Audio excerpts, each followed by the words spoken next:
بچه ها خوش آمدید به یک ویدیو دیگه از کانال شایان ایکس. در ویدیو اومدیم که بریم 3 تا توپچی باز کنیم، آنباکس کنیم. زیاد وقتتون نمیگیرم، بریم سراغ ویدیو. لیتس گو. خب بریم برای پک اول. خب نام یا خدا. خیلی خوب، بریم ببینیم که چه کارتی در میاد. یا خدا.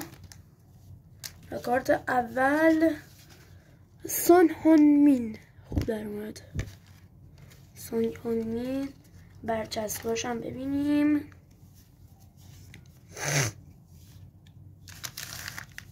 کارت بعدیش قدیمیه فکر کنم، نمیشناسمش.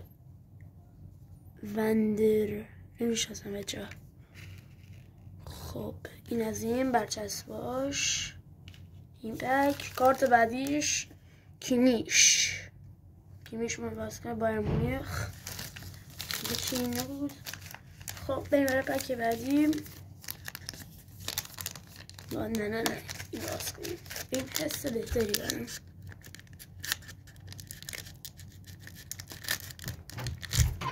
خب خیلی خوب، بریم برای ببینیم که چی هست.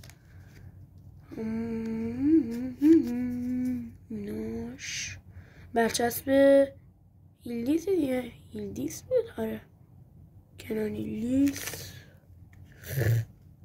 یا خدایی چه صدایی دیگه در میارم من. اسکلم.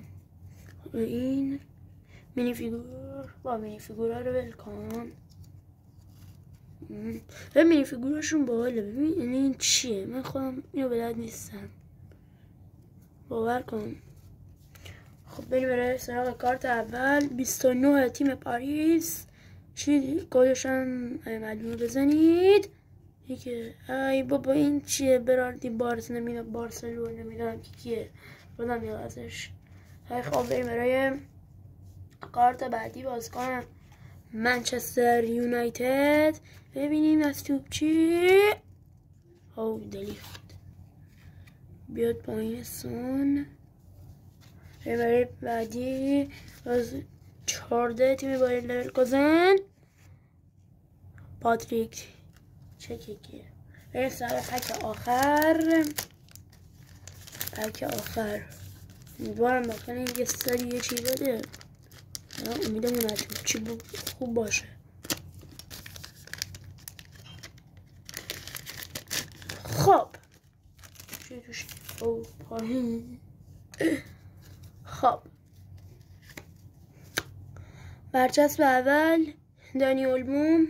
عشق و دانی اولمو ویسکا بارسا بیاد روی بارسایی. بعدی پولیسیچ میلان بیاد بالا. اینا رو دیگه بابا اینا چیه دیگه، اعصابمو خورد کردن. و بریم برای 16 تیم 19 تیم بایر مونیخ. ای دهنه تو آلفونسو دیویس. بریم برای بعدی هم 8 بایر مونیخ. حالا دیگه 8 بایر مونیخ. بریم گورتسکا. ای دهن بابا این چیه؟ یه چی خوب بده. 9 تیم فنرباخچه. این دنچکو کیه؟ خیلی خب بچه‌ها، امیدوارم از این ویدیو خوشتون اومده باشه. تا یک ویدیو دیگه بدرود.